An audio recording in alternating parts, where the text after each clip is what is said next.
Okay, we are, what time is it?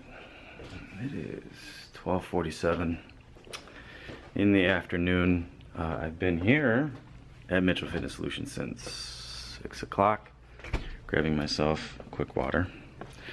Finishing up this stinking video upload that is just taking forever. We have, another, what do we got? Let's see here, 94%. We have 4 minutes to go. Feels like it's been 4 stinking hours since I started that, but it's all good. I'm also in the process of, if we can see this, uploading to Instagram. However, I don't want to hit the OK button until this upload is final, because this is telling this that this should go to YouTube so that it can find this on YouTube. So if you got all of those this is correct, then you should understand what I'm saying. Teachable moment. A little bit of a update in terms of my day. I am still going to go lift shoulders. However, I was initially going to be going right about now, which it is 1:30. That said, due to a very special guest at the gym today that is going to partner up with me, I will not be going until 4 o'clock. So that leaves me in kind of a predicament. My initial plan was to grab food from home because the gym is right down the road. So I was going to be good to go, so I didn't pack much. So now here I am. My workout is not for another, it's not for another 2.5 hours at least. I have to go to plan B in terms of my nutrition, and this is a huge component to your success if you're trying to see physical changes that are more specific to fat loss or shrinking or, you know, losing the midsection, losing the butt, whatever it is. This is a huge component. Nutrient timing is crucial. Okay, so I had to go find some type of a nutritional source for now, because if I was to go on an empty stomach, like not eat at all, and then go to the gym at 4 o'clock, that is asking for trouble. And the main reason why is because if I have nothing in the tank to get me through my workout, then the problem is I'm catabolic during that entire workout. In other words, I'm utilizing muscle as a source of fuel. Now the issue with that is muscle is what drives my metabolism. Not to mention the fact that because I'm a guy and I want to be studly and have big muscles and all that kind of stuff, it's very detrimental. It's very counterproductive. So that is something that I cannot afford to do. I was able to go down the street and get myself a bag of roasted cashews. And if you notice, it's a smaller portion bag. It does say that it is roasted and salted, which brings me to another point. Those of you that are limiting your salt, the only reason you should be limiting your salt intake is if you've been told by your doctor you need to limit your salt intake. You don't need to be overly concerned. You don't need to be cutting down on sodium if you're trying to reduce body fat or stay leaner. You don't have to do that, okay? Salt is perfectly fine, again, unless you've got a medical condition where your doctor has told you specifically, hey, you need to be restrictive on that. That's a different story. We are at 2:29 now. We are shutting it down here at the office. Like I said, the workout is not scheduled until 4 o'clock with that special guest, so you better stick around for that. But I'm gonna actually take off a little bit early and get some cardio in, and a much needed follow-up read on this great book, Awakening the Giant Within, Tony Robbins. It's an oldie but a goodie. I need to get back into that. So that's what I'm going to do with cardio. I'm going to try to get about an hour of that in before the workout. Okay, we are officially here at the gym. Walking on the treadmill. Just warming up. Like I said, I was initially planning to get here a little early and do some cardio, but I forgot I had to make a pit stop and grab a new workout shirt, top, tank top, something. So I ended up finding a couple of kits.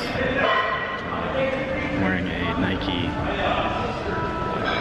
tank, and now we're just waiting for that special guest who's going to lift today with me.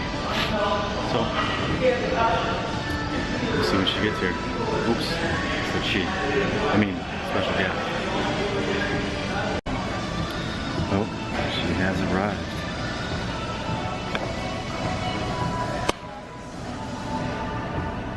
And she's coming in the far door. I'm sure I'll do this.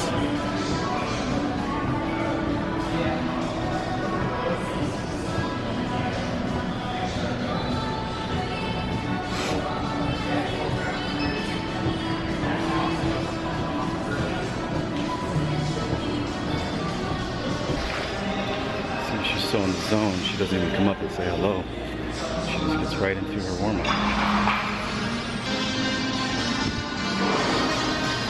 There she is. What are we lifting today? What are we lifting today? Shoulder. Alright folks, as you can see, the special guest of the day is Angela. We are going to be trying to do this once a week, kind of a group training, if you will, to give you both perspectives on a male and a female. Today is obviously shoulders, and we always prefer to warm up with a pressing motion.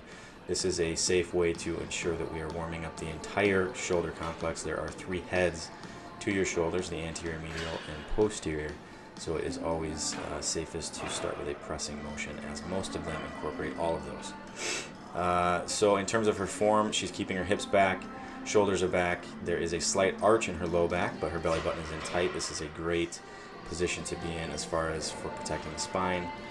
Her range of motion is good. She's on full extension at the top, just below 90 degrees down low. Now we're getting into a side delt raise. This is a cable version and a modified body position, mainly because I am trying to put myself in a position where I'm isolating just the medial head of the shoulder, or in other words, not allowing myself to use any other muscle other than that medial portion of my shoulder.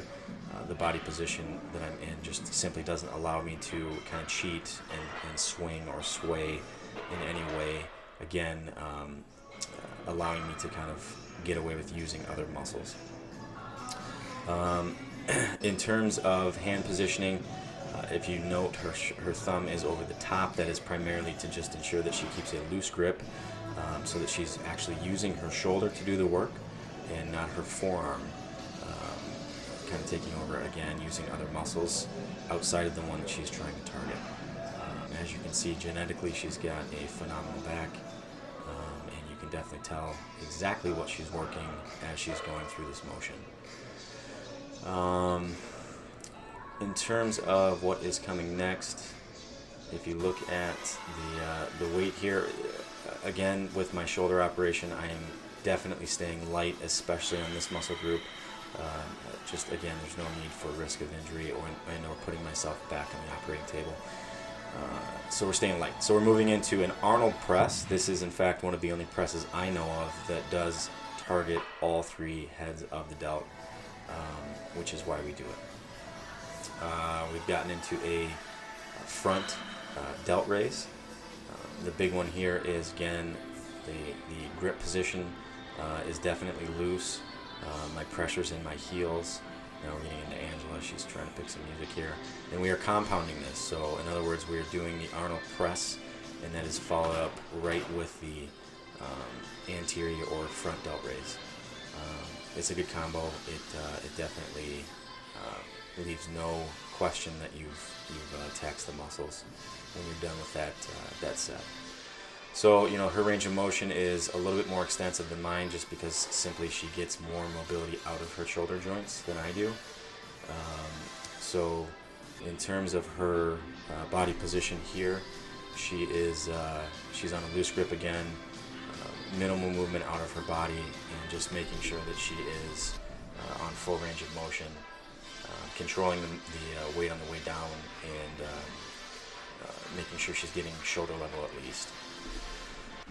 Next, we are getting into a rear delt motion. This is another cable, as you can see.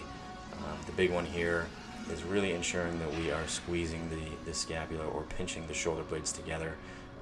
A little analogy I give clients is to try to envision you've got a pencil that you're going to squeeze between your shoulder blades. How would you do it? This really does ensure that you are firing all of the proper muscles. As you can see, my body's not swinging or swaying tremendously. Grip is again loose. Now we're getting to Angela's shot at it.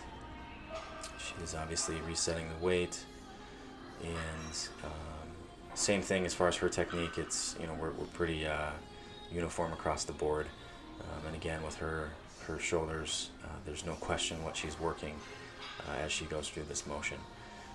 Again, we're looking for minimal body movement. Her thumbs are over the top again, and she is really making sure that she is contracting and getting a full squeeze. And last but not least, we are getting into our standing shrugs. This is just kind of what we like to finish with. This is going to hit the traps or the trapezius muscles. My grip is relatively loose here. A big thing that I see in the gym that is a no-no is you should not be rolling your shoulders in any way. This should be a straight up and down motion. Biomechanically, that is how we are designed to move. So that's your safest bet there. Full range of motion is obviously ideal. Anytime you're training anything, for the most part, if you want full development, you do need full range of motion.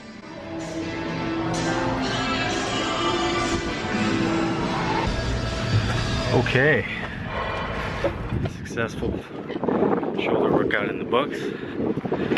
And now those of you that think we have this amazing life where we just get to work out all day, Yeah. she Yeah, gets to go to work while I get to run to the grocery store real quick and grab the rest of the fixings for dinner that I don't have. The kids requested chili dogs. So I gotta go home, make the kids dinner, get them settled in, situated for the night. She's gotta go make sure the members are taken care of, and we'll be back at it tomorrow. But we'll check in when she gets home tonight, see how the rest of the day went.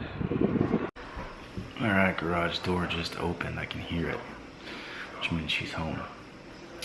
So let's see how the work day went for her.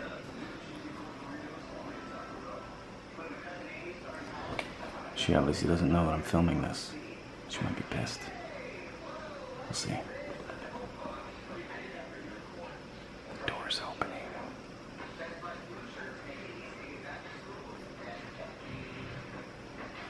I hear footsteps.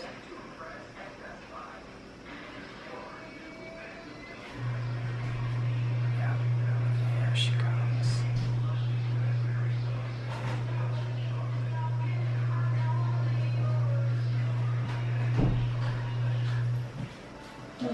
There she is. And there's the other bigger. The guys were complaining about their upper body, so I killed their lower body. From Monday? Huh? Complaining from Monday? Yes. Good, good. You go. Psst, psst, psst. Is Mom home?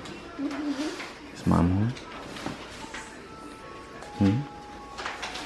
Hey, hey, hey, hey, watch it, guy, watch it.